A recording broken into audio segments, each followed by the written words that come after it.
By the time the sun rose over Little Havana, the smell of fresh bread had already claimed the street.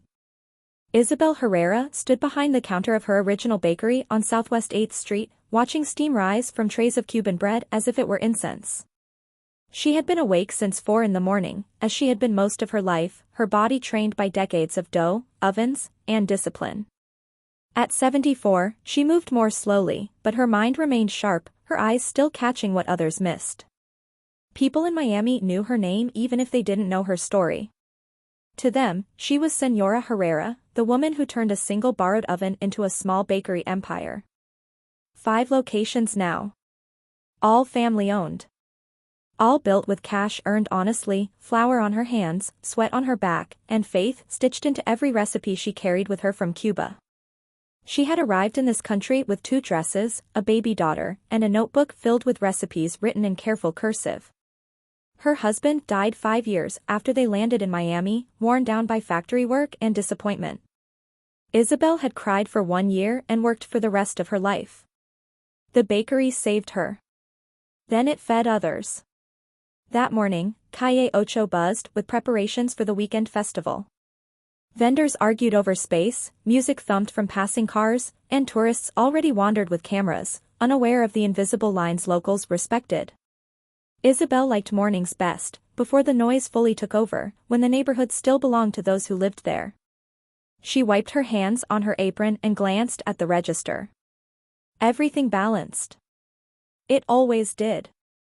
Abuela, a voice called from the back.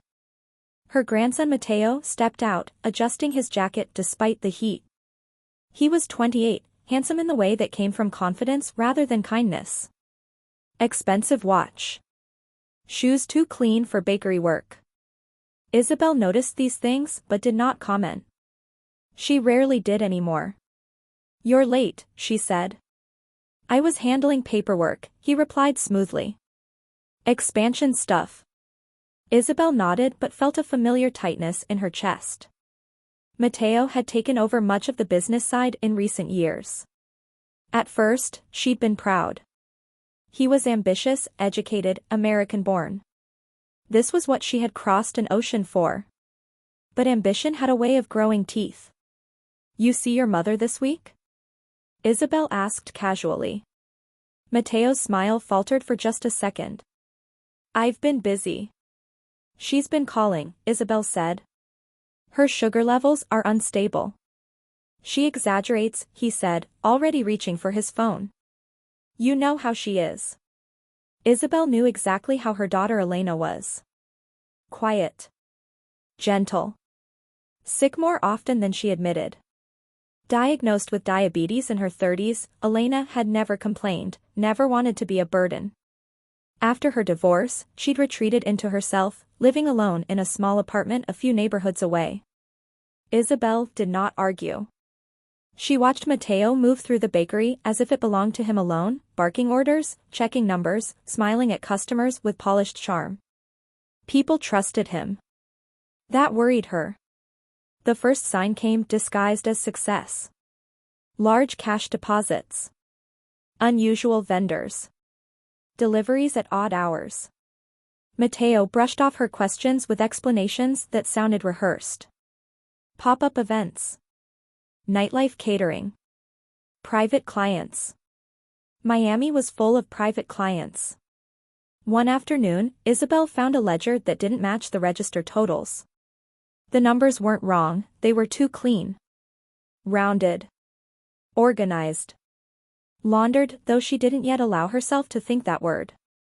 She closed the book and placed it back exactly where she found it. That night, she couldn't sleep. 2 days later, Elena didn't answer her phone. Isabel tried again in the morning. No answer. By afternoon, worry outweighed pride. She locked up early and drove herself to Elena's apartment, ignoring the ache in her knees as she climbed the stairs. The smell hit her first. Stale. Sweet. Rotting. She knocked once. Then again. Then pushed the door open. "Elena," she called. Her daughter lay on the couch, barely conscious, skin clammy, lips cracked. Empty insulin vials littered the table beside untouched groceries. The air conditioner was broken. The heat oppressive. Isabel dropped her purse and rushed forward, calling 911 with trembling fingers while cradling her daughter's head like she had when Elena was a child. The paramedics moved quickly, voices calm, professional. Isabel answered questions automatically, her heart pounding loud enough to drown out the sirens. At the hospital, a doctor spoke quietly but firmly. Severe neglect. Missed treatments. Dehydration.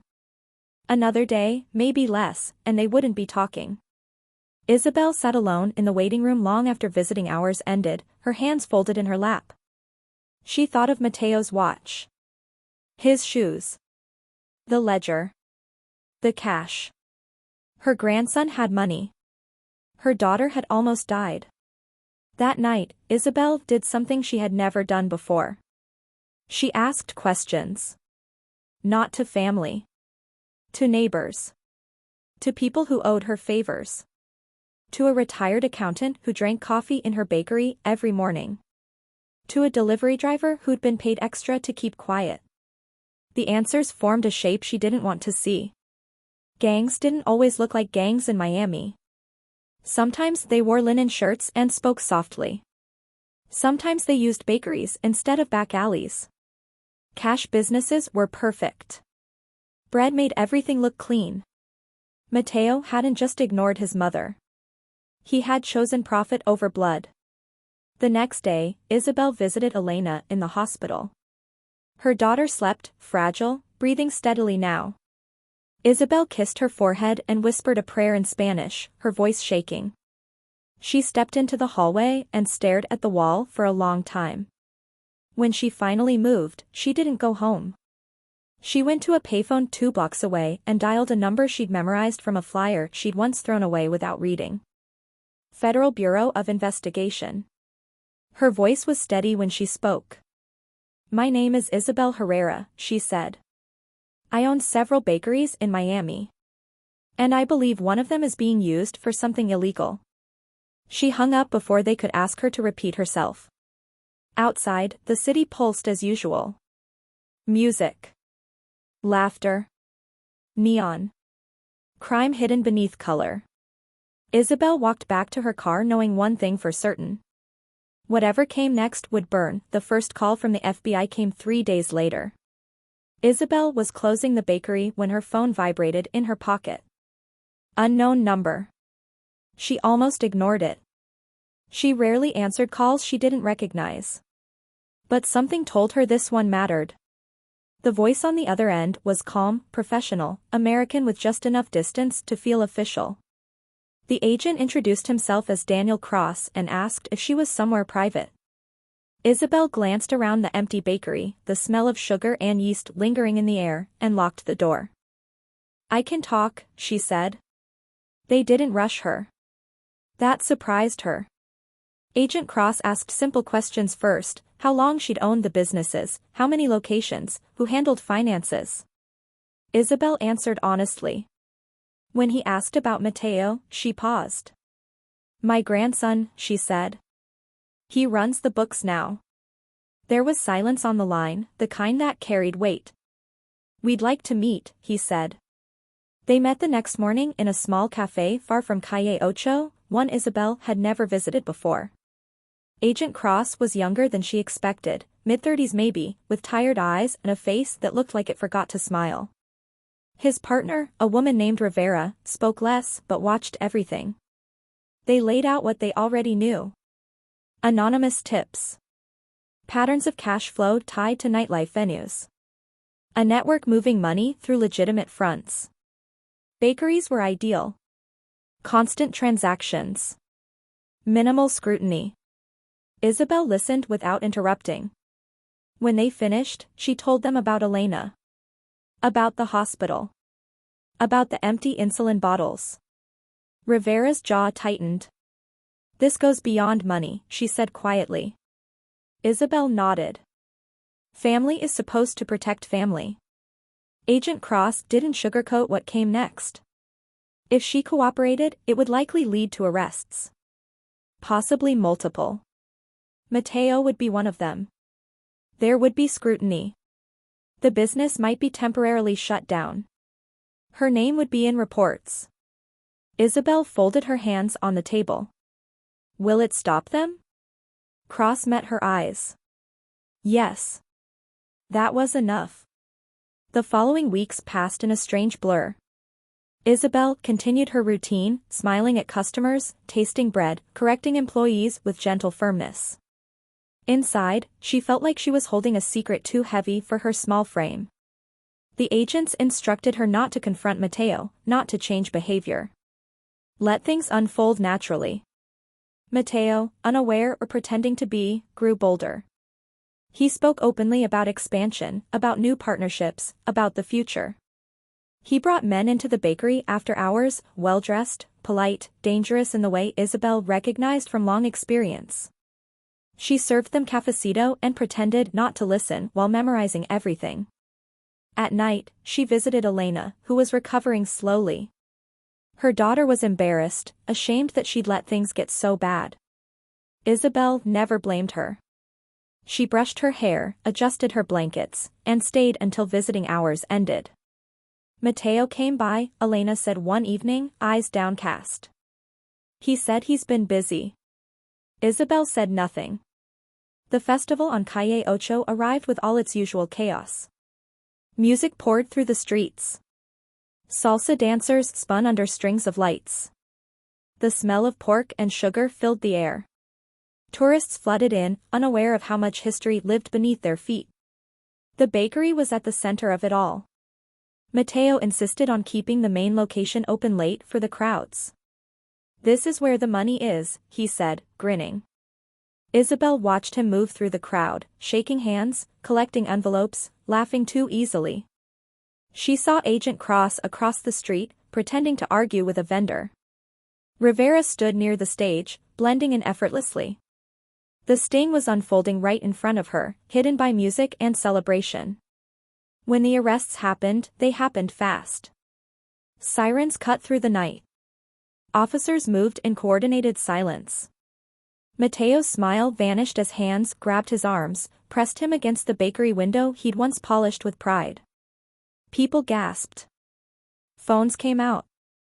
Music faltered, then stopped. Isabel stood inside, hands on the counter, heart pounding but face calm. Mateo's eyes met hers through the glass. Shock. Confusion. Betrayal. He didn't scream. He didn't fight. He just stared at her as if she had suddenly become someone else. The next morning, the bakery was closed. News vans crowded the street. Headlines talked about a major drug money laundering operation dismantled in Little Havana. 5 arrests. Dozens of charges. Millions seized. The neighborhood buzzed with rumors and relief. Isabel stayed home. Days passed before Mateo called. Abuela, he said, his voice small, stripped of confidence. They say you talked to them. Yes, she replied. How could you do this to me? She closed her eyes. How could you do this to your mother? He had no answer. Weeks later, the bakery reopened. Fresh paint. New signage. A line down the block. The community showed up, not out of curiosity but loyalty. Isabel stood at the door, greeting people, accepting hugs, nods, whispered thanks. Mateo arrived just before noon. He looked thinner. Older. Afraid. They stood facing each other amid the smell of bread and forgiveness, and he finally asked the question that had been hanging between them since the night of the arrests. Will you help me? He said. I need money for lawyers. Isabel looked at him, really looked at him, and felt the full weight of love and consequence collide in her chest. Around them, the bakery hummed. Life continuing. A neighborhood breathing easier. She took a slow breath, and chose she did not answer him right away.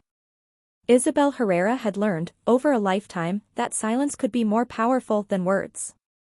She studied Mateo's face, the boy she had once held against her chest while kneading dough with one hand, the young man who had learned to walk between bakery tables, the adult who now stood before her asking for help as if help were something owed. The bakery was full. Neighbors laughed softly, paper bags rustled, coffee machines hissed. Life, stubborn and resilient, moved forward around them. "I love you," Isabel said finally. Her voice did not shake. "That has never changed." Mateo swallowed hard, hope flashing in his eyes. "Then you'll help me." "I will help you," she said, "by not saving you from what you did." The words landed slowly, like flour settling in the air. She continued before he could interrupt. "I will make sure your mother has the best doctors. I will visit you. I will write letters. I will pray for you every night. But I will not pay to hide the truth. And I will not undo what was necessary." His jaw tightened. "You chose them over me." "I chose your mother," Isabel replied. "I chose this neighborhood. And I chose the man I hoped you would become." Mateo's shoulders sagged. For the first time, there was no anger in his eyes, only exhaustion and something close to understanding. He nodded once, turned, and walked out into the Miami sun. Isabel watched him go, then turned back to the counter. She handed a loaf of bread to an elderly man who had lived on the block longer than she had. He squeezed her hand in thanks. Outside, Calle Ocho buzzed again, alive and safer than it had been in years. The drug ring was gone. The gang fractured. The bakery thrived, honest and whole. That evening, Isabel visited Elena. Her daughter was sitting up in bed, color returning to her face. "They say the neighborhood is different," Elena said softly. "Quieter." Isabel smiled. "Sometimes love makes noise. Sometimes it makes things quiet again." When Isabel returned home, she sat on her balcony, the city glowing below. She thought of Cuba, of crossing the water, of building something that mattered. She thought of the cost of crime, the price of silence, and the courage it took to speak. She did not feel like a hero. She felt like a grandmother who had done what needed to be done. And in Miami, where music and danger and beauty all danced together, that was enough.